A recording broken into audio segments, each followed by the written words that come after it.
ಇನ್ನು ಸರ್ಕಾರ ಈ ಜಾತಿ ಸರ್ವೆಯನ್ನ ಮಾಡಕ್ಕೆ ಸಮೀಕ್ಷೆಯನ್ನ ಮಾಡಕ್ಕೆ ಮುಂದಾಗಿದೆಯಲ್ಲ, ಅದು ಗಣತಿ ಅಂತ ಹೇಳ್ತಾ ಇದ್ದಾರೆ. ಗಣತಿ ಅಲ್ಲ, ಅದು ಸಮೀಕ್ಷೆ ಅನ್ನೋದನ್ನ ಇವತ್ತು ಕೋರ್ಟ್ನಲ್ಲೂ ಕೂಡ ವಾದವನ್ನ ಮಂಡಿಸಿದ್ರು. ನಾವು ಸಾಮಾಜಿಕವಾಗಿ, ಆರ್ಥಿಕವಾಗಿ, ಶೈಕ್ಷಣಿಕವಾಗಿ ಏನ್ ಪರಿಸ್ಥಿತಿ ಇದನ್ನಷ್ಟೇ ನೋಡಬೇಕಾಗಿದೆ, ಹಾಗಾಗಿ ಇದು ಸಮೀಕ್ಷೆಯನ್ನ ಮಾಡ್ತಾ ಇದ್ದೀವಿ ಅಂತ ಸರ್ಕಾರದ ಪರ ವಕೀಲರು ಮಾತನಾಡಿದ್ರು ಇವತ್ತು ಕೋರ್ಟ್ನಲ್ಲಿ. ಜಾತಿ ಗಣತಿ ಸಮೀಕ್ಷೆ ತಡೆ ಕೋರಿ ಅರ್ಜಿಯ ವಿಚಾರಣೆ ಏನಾಗಿದೆ, ಈಗ ಕೋರ್ಟ್ನಲ್ಲಿ ನಡೀತಾ ಇತ್ತಲ್ಲ.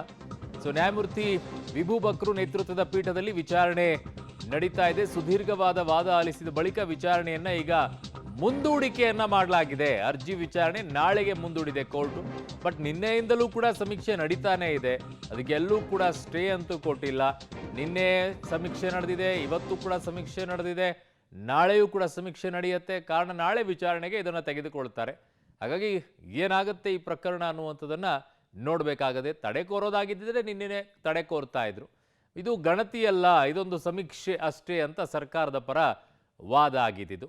ಬಟ್ ನ್ಯಾಯಾಧೀಶರು ಕೇಳಿದ್ರಲ್ಲಿ ಎರಡೂ ಒಂದೇ ಅಲ್ವಾ ಅಂತೇಳಿ, ಏನು ವ್ಯತ್ಯಾಸ ಅದಕ್ಕೂ ಇದಕ್ಕೂ? ಅದಕ್ಕೊಂದು ಹೆಸರು ಗಣತಿ ಅಂತ, ನಿಮ್ದೊಂದು ಸಮೀಕ್ಷೆ. ಬಟ್ ಎಲ್ಲ ಅದನ್ನೇ ಮಾಡ್ತಿರೋದಲ್ವ. ಜಾತಿ ಲೆಕ್ಕ ಎಷ್ಟು ಅಂತ ನೋಡ್ತಾ ಇದ್ದೀರಾ, ಅದರ ಜೊತೆಗೆ ಉಪಜಾತಿಗಳು ಎಷ್ಟು ಅಂತ ನೋಡ್ತಾ ಇದ್ದೀರಾ. ಅದಕ್ಕೆ ಇನ್ನೂ ಎಕ್ಸ್ಟೆಂಡೆಡ್ ಆಗಿ ಯಾವ ಜಾತಿ ಯಾವ ಧರ್ಮಕ್ಕೆ ಕನ್ವರ್ಟ್ ಆಗಿದೆ, ಸ್ಪೆಷಲಿ ಕ್ರಿಶ್ಚಿಯನಿಗೆ ಕನ್ವರ್ಟ್ ಆಗಿರುವಂಥ ಜಾತಿಗಳನ್ನು ಸೇರಿಸ್ಕೊಂಡೇ ಹಾಕ್ತಾ ಇದ್ದಾರೆ. ಇವೆಲ್ಲವೂ ಬರುತ್ತೆ ಅಲ್ಲ. ಸೊ ಹಾಗಾಗಿ 4 ಸಮೀಕ್ಷೆಗಳನ್ನು ಹಿಂದೆಯೂ ಕೂಡ ಮಾಡಿದ್ದಾರೆ. ಇದೇನು ಹೊಸದಲ್ಲ, ಹಿಂದೆ ಆಗಿದೆ ಇದು. ಸೊ ಹಾಗಾಗಿ ಇದಕ್ಕೆ ಯಾವುದೇ ತಡೆ ನೀಡಬಾರ್ದು ಅಂತ ರಾಜ್ಯ ಸರ್ಕಾರದ ಪರ ವಕೀಲರು ವಾದವನ್ನು ಮಂಡಿಸಿದರು. ಅಭಿಷೇಕ್ ಮನು ಸಿಂಘ್ವಿ ಅವರು. ಇನ್ನುಳಿದಂತೆ ಒಕ್ಕಲಿಗರ ಪರವಾಗಿ ಜೊತೆಗೆ ಬ್ರಾಹ್ಮಣರ ಪರವಾಗಿ ಒಂದಿಷ್ಟು ವಾದವನ್ನು ವಕೀಲರು ಮಂಡಿಸಿದರು. ಈ ವಿಚಾರದಲ್ಲಿ ಏನೇನಾಗಿದೆ ಏನಿಲ್ಲ ಅಂತೇಳಿ. ಹಿಂದುಳಿದ ವರ್ಗಗಳ ಪತ್ತೆಗೆ ಸರ್ವೆ ಅತ್ಯಗತ್ಯವಾಗಿದೆ, ಸಂವಿಧಾನಕ್ಕೆ 105ನೇ ತಿದ್ದುಪಡಿ ಬಳಿಕ ರಾಜ್ಯಕ್ಕೆ ಅಧಿಕಾರವಿದೆ ಅಂತ ವಾದವನ್ನು ಮಂಡಿಸಿದರು. 105ನೇ ತಿದ್ದುಪಡಿ ಬಳಿಕ ರಾಜ್ಯಕ್ಕೆ ಅಧಿಕಾರ ಇದೆ, ಹಳೆಯ ಸಮೀಕ್ಷೆಗೆ ಅಪ್ಡೇಟ್ ಮಾಡ್ತಾ ಇದ್ದೀವಿ ಅಷ್ಟೇ ಅಂತ ವಾದ ಮಂಡಿಸಿ ತಡೆಯಾಜ್ಞೆ ನೀಡಿದರೆ ದೂರಗಾಮಿ ಪರಿಣಾಮ ಬೀರುತ್ತೆ, ಇದು ಗಣತಿ ಅಲ್ಲ, ಇದೊಂದು ಸಮೀಕ್ಷೆ ಅನ್ನುವಂಥದ್ದನ್ನು ಇವತ್ತು ರಾಜ್ಯ ಸರ್ಕಾರದ ವಕೀಲರು ವಾದ ಮಾಡಿದರು. ಇನ್ನು ಒಕ್ಕಲಿಗರ ಸಂಘದ ಪರವಾಗಿ ವಾದ ಏನಿತ್ತು ಅಂದರೆ, ಇರುವ ಇಲ್ಲದಿರುವ ಎಲ್ಲ ಜಾತಿಗಳ ಸರ್ವೆ ಮಾಡಲಾಗ್ತಾ ಇದೆ, ಕನ್ವರ್ಟ್ ಆಗಿರುವಂಥವ್ರದ್ದು ಲೆಕ್ಕ ಅದನ್ನು ಎರಡು ಸೇರಿಸೇ ಮರ್ಜ್ ಮಾಡೇ ತಗೊಳ್ತಾ ಇದ್ದಾರೆ. ಜನರಲ್ಲಿ ಗೊಂದಲ ಸೃಷ್ಟಿಸೋದೇ ರಾಜ್ಯ ಸರ್ಕಾರದ ಉದ್ದೇಶ ಆಗಿದೆ.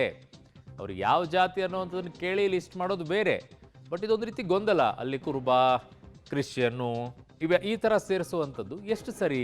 ಕೇಂದ್ರ ಸರ್ಕಾರವೇ ಜನಗಣತಿ ನಡೆಸ್ತಾ ಇದೆ, 2027ರಲ್ಲಿ ಶುರುವಾಗುತ್ತೆ. ಆ ಸಂದರ್ಭದಲ್ಲೇ ಜಾತಿ ಗಣತಿ ಆಗ್ಬಿಡುತ್ತೆ. ಈಗ ಯಾಕೆ ಮಾಡ್ತಾ ಇದ್ದೀರಾ, ಈಗ ಯಾಕೆ ಗೊಂದಲ ಹುಟ್ಟಿಸ್ತಾ ಇದ್ದೀರಾ ಅಂತ ವಾದ. ರಾಜ್ಯ ಸರ್ಕಾರ ಗಣತಿ ಉದ್ದೇಶದ ಬಗ್ಗೆ ಹಲವು ಅನುಮಾನಗಳಿವೆ ಅನ್ನುವಂಥದ್ದನ್ನು ಕೂಡ ಒಕ್ಕಲಿಗ ಸಂಘದ ಪರ ವಾದವನ್ನು ಮಂಡನೆಯನ್ನ ಮಾಡಲಾಯಿತು ಇವತ್ತು. ಸೊ ಹೊಸ ಜಾತಿಗಳನ್ನು ಸರ್ಕಾರ ಸೃಷ್ಟಿಸಿದೆ. ಕಳೆದ ಬಾರಿ ನಡೆದಂಥ ಸರ್ವೆಯಲ್ಲಿ 500ಕ್ಕೂ ಹೆಚ್ಚು ಜಾತಿಗಳನ್ನು ಸೇರಿಸಲಾಯಿತು. ಈ ಬಾರಿಯ ಸರ್ವೆಯಲ್ಲೂ ಕೂಡ 300ಕ್ಕೂ ಅಧಿಕ ಜಾತಿಗಳನ್ನು ಹೊಸದಾಗಿ ಸೇರ್ಪಡೆಗೊಳಿಸಲಾಗಿದೆ. ಹಾಗಾಗಿ ಇದು ಹೊಸ ಜಾತಿಗಳನ್ನು ಹುಟ್ಟಾಕ್ತಾ ಇದ್ದಾರೆ. ಒಂದು ಕಡೆಗೆ ಇಲ್ಲಿ ಜಾತಿಗಳನ್ನು ಹುಟ್ಟಾಕ್ತಾ ಇದ್ದಾರೆ. ಡಿಜಿಟಲ್ ರೂಪದಲ್ಲಿ ಸಂಗ್ರಹ ಮಾಡುವ ದತ್ತಾಂಶ ಸೋರಿಕೆ ಆಗುವ ಸಾಧ್ಯತೆ ಹೆಚ್ಚು ಅನ್ನುವಂಥ ವಾದ. ಇನ್ನೊಂದು ಕಡೆಗೆ ವೀರಶೈವ ಲಿಂಗಾಯತ ಪರ ವಾದವನ್ನ ಕೂಡ ಮಂಡಿಸಲಾಯಿತು. ಅಧಿಕಾರವೇ ಇಲ್ಲ ರೀ ರಾಜ್ಯ ಸರ್ಕಾರಕ್ಕೆ ಸಮೀಕ್ಷೆ ಮಾಡೋದಕ್ಕೆ ಅಂತ ಅವರ ವಾದ. ಒಂದು ಕಡೆಗೆ ಎಲ್ಲ ಜಾತಿಗಳು ಇರಬಾರದು, ಸಮಾನವಾಗಿರಬೇಕು ಅಂತ ಉದ್ದುದ್ದ ಭಾಷಣ ಬಿಗಿತಾರೆ. ಆದರೆ ಇಲ್ಲಿ ಹೊಸ ಜಾತಿಗಳನ್ನು ಹುಟ್ಟಾಕ್ತಾರೆ. ಸಂವಿಧಾನದ ಪ್ರಕಾರ ಸರ್ಕಾರಕ್ಕೆ ಅಧಿಕಾರ ಇಲ್ಲ, ಬಟ್ ರಾಜ್ಯ ಸರ್ಕಾರ ಹೇಳ್ತಾ ಇದೆ ಅಂತ ಹೇಳಿ, ಸಮೀಕ್ಷೆಗೆ ಅವಕಾಶ ಇದೆ ಅಂತ. ಸಮೀಕ್ಷೆಗೆ ಆಧಾರ್ ಕಾರ್ಡ್ ಕಡ್ಡಾಯ ಮಾಡಿದ್ದಾರೆ, ಆಧಾರ್ ಕಾರ್ಡ್ ಕಡ್ಡಾಯ ಮಾಡಿದ್ದಾರೆ. ಸೊ ರಾಜ್ಯ ಸರ್ಕಾರಕ್ಕೆ ಹಿಂದುಳಿದ ವರ್ಗಗಳ ಸರ್ವೆಯ ಅಧಿಕಾರ ಇಲ್ಲ ಅಂತ ವೀರಶೈವ ಲಿಂಗಾಯತರ ಪರ ವಕೀಲರು ವಾದವನ್ನ ಇವತ್ತು ಮಂಡಿಸಿದರು. ಮನೆಯ ಮುಖ್ಯಸ್ಥನ ಸಂಪೂರ್ಣ ವಿವರ ಕೇಳಲಾಗಿದೆ.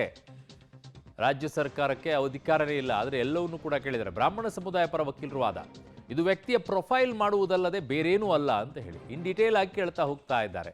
ಸೊ ಅಲ್ಲೊಂದು ಪ್ರೊಫೈಲ್, ಒಬ್ಬ ವ್ಯಕ್ತಿ ಅವನು ನಾಸ್ತಿಕನೋ ಆಸ್ತಿಕನೋ ಅನ್ನುವಂಥ ಪ್ರಶ್ನೆ ಇದೆ ಇದರಲ್ಲಿ. ಇದೆಷ್ಟು ಸಮಂಜಸ? ಅದು ಅವನು ವೈಯಕ್ತಿಕವಾಗಿರುವಂಥ ವಿಚಾರ, ಅದನ್ನು ಸರ್ವೆ ಮಾಡುವಂಥದ್ದೇನು ಅಂತ ವಾದ. ಇಂತಹ ಸಮೀಕ್ಷೆಗೆ ಅನುಮತಿಸಬಾರದು. ಉಪಜಾತಿಯ ಬಗ್ಗೆಯೂ ಕೂಡ ಪ್ರಶ್ನೆಗಳನ್ನು ಕೇಳಲಾಗ್ತಾ ಇದೆ. ಕಾಂತರಾಜು ವರದಿಯನ್ನ ಕೋಟ್ಯಾಂತರ ರೂಪಾಯಿ ಕೊಟ್ಟು ಮಾಡಿಸಿದ್ದಾರೆ. 200 ಕೋಟಿ ಆಗಿತ್ತದು.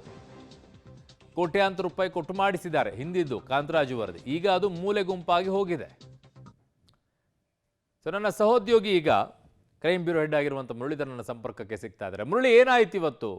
ಅಂದರೆ ನಿನ್ನೆಯೂ ಕೂಡ ಸಮೀಕ್ಷೆ ನಡೆದಿದೆ, ಇವತ್ತು ಕೂಡ ನಡೆದಿದೆ, ನಾಳೆಯೂ ನಡೆಯುತ್ತೆ. 15 ದಿನದಲ್ಲಿ ಆಲ್ಮೋಸ್ಟ್ ಆಲ್ 3 ದಿನ ಸಮೀಕ್ಷೆ ಮುಗಿದೋಗ್ಬಿಡುತ್ತೆ. ನಾಳೆಯ ಕನ್ಸಿಡರ್ ಮಾಡಿದರೆ ಉಳಿಯುವಂಥದ್ದೇ 12. ಸೊ ತಡೆಯಾಜ್ಞೆ ಯಾವುದೂ ಇಲ್ಲ. ಏನಾಯ್ತು ಇವತ್ತು ವಾದ ಪ್ರತಿವಾದ? ಅರುಣ್, ಇವತ್ತು ಮಧ್ಯಂತರ ತಡೆಯಾಜ್ಞೆಯನ್ನು ಕೋರಿ ಒಂದು ವಾದವನ್ನು ಮಂಡನೆಯನ್ನು ಮಾಡಿದ್ರು. ಜೊತೆಗೆ 5 ಸಾರ್ವಜನಿಕ ಹಿತಾಸಕ್ತಿಗಳೇನಿತ್ತು, ಸಾರ್ವಜನಿಕ ಹಿತಾಸಕ್ತಿಗಳ ಪರವಾಗಿ ವಕೀಲರುಗಳು ವಾದವನ್ನು ಮಂಡನೆ ಮಾಡಿದ್ರು. ಮತ್ತು ರಾಜ್ಯ ಸರ್ಕಾರಕ್ಕೆ ಯಾವ ರೀತಿಯಲ್ಲಿ ಅಧಿಕಾರ ಇಲ್ಲ, ಅಧಿಕಾರ ವ್ಯಾಪ್ತಿಯನ್ನು ಮೀರಿ ರಾಜ್ಯ ಸರ್ಕಾರ ಕೆಲಸವನ್ನು ಮಾಡ್ತಾ ಇರುವಂಥದ್ದು ಮತ್ತು ಕೇಂದ್ರ ಸರ್ಕಾರದ ಅಧಿಕಾರ ವ್ಯಾಪ್ತಿ ಏನು ಅನ್ನೋದ್ರ ಬಗ್ಗೆ ಎಲ್ಲ ಕೂಡ ಇವತ್ತು ಸವಿವರವಾಗಿ ಹೇಳುವಂಥ ಒಂದು ಪ್ರಯತ್ನಗಳನ್ನು ಮಾಡಲಾಯಿತು. ಜೊತೆಗೆ ಈಗ ಸಮೀಕ್ಷೆ ಏನು ಪ್ರಾರಂಭ ಆಗ್ತಾ ಇದೆ, ಸಮೀಕ್ಷೆ ಪ್ರಾರಂಭ ಆಗುವಂಥ ಸಂದರ್ಭದಲ್ಲಿ ಅವ್ರು ಕೊಟ್ಟಿರುವಂಥ ಕಾಲಮ್ಗಳಲ್ಲಿ ಆಧಾರ್ ಕಾರ್ಡ್ ಕಡ್ಡಾಯ ಮತ್ತು ಫೋನ್ ನಂಬರ್ ಕಡ್ಡಾಯ ಅಂತ ಹೇಳಿರುವಂಥ ಜೊತೆಗೆ ಧರ್ಮ, ಜಾತಿ, ಉಪಜಾತಿ ಈ ಎಲ್ಲನೂ ಕೂಡ ಸಂಪೂರ್ಣವಾಗಿ ಉಲ್ಲೇಖವನ್ನು ಮಾಡಬೇಕು ಅಂತೇಳಿ ಕೊಟ್ಟಿದ್ದಾರೆ. ಜೊತೆಗೆ ಇವರು ಸಾಮಾಜಿಕವಾಗಿ ಅಥವಾ ಆರ್ಥಿಕವಾಗಿ ಅಥವಾ ಶೈಕ್ಷಣಿಕವಾಗಿ ಹಿಂದುಳಿದಂಥವರು ಅವರ ಸಮೀಕ್ಷೆಯನ್ನು ಮಾಡಲಿಕ್ಕೆ ಈ ರೀತಿಯ ಬೇರೆ ಬೇರೆ ಕಾಲಮ್ಗಳನ್ನು ಇಟ್ಕೊಂಡು ಯಾವ ಆಧಾರದ ಮೇಲೆ ಇವರು ಮಾಡ್ತಾ ಇದ್ದಾರೆ ಅನ್ನೋದ್ರ ಬಗ್ಗೆ ಒಂದಷ್ಟು ಪ್ರಶ್ನೆಗಳನ್ನು ಮಾಡಿದರು. ಸರಿಸುಮಾರು 2 ಗಂಟೆ 30 ನಿಮಿಷಗಳ ಕಾಲ ಸುದೀರ್ಘವಾದ ವಾದ ಪ್ರತಿವಾದ ಆಯಿತು. ವಾದ ಪ್ರತಿವಾದ ಆದ ಬಳಿಕ ಸರ್ಕಾರದ ಪರವಾಗಿ ಅಭಿಷೇಕ್ ಮನು ಸಿಂಘ್ವಿ ಅವರು ಕೂಡ ಅಪಿಯರ್ ಆಗಿದ್ರು. ಅವರು ಕೂಡ ಹೇಳ್ತಾರೆ, ಸಂವಿಧಾನದ 105ನೇ ವಿಧಿ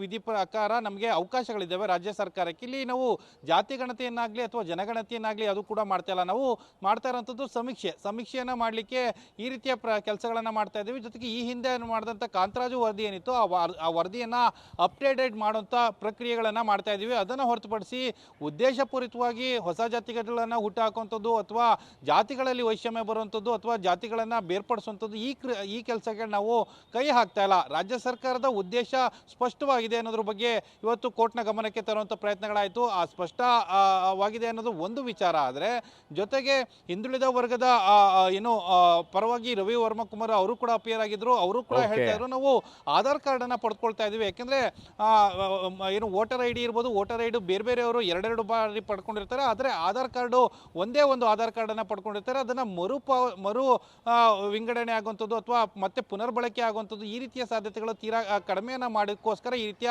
ಪ್ರಯತ್ನಗಳನ್ನು ಮಾಡಲಾಗ್ತಾ ಇದೆ ಅಂತ ಹೇಳಿದ್ರು. ಎರಡೂ ಕಡೆ ವಾದ ಪ್ರತಿವಾದವನ್ನು ಆಲಿಸಿ ನಾಳೆಗೆ ಮತ್ತೆ ವಿಚಾರಣೆಯನ್ನು ಮುಂದೂಡಿಕೆ ಮಾಡಿದರೆ ನಾಳೆ ವಿಚಾರಣೆ ಆದ ಬಳಿಕ ಮಧ್ಯಂತರ ತಡೆಯಾಜ್ಞೆ ಕೊಡ್ತಾರಾ ಅಥವಾ ಸಮೀಕ್ಷೆಯನ್ನು ಮುಂದುವರಿಸಲಿಕ್ಕೆ ಅವಕಾಶವನ್ನು ಮಾಡಿಕೊಡ್ತಾರಾ ಅನ್ನೋದ್ರ ಬಗ್ಗೆ ಕಾದು ನೋಡಬೇಕಾಗಿರುವಂಥದ್ದು. ಅರುಣ್. ಓಕೆ ಮುರಳೀಧರ್, ನಿಮ್ಮೆಲ್ಲ ಮಾಹಿತಿಗೆ ಧನ್ಯವಾದಗಳು.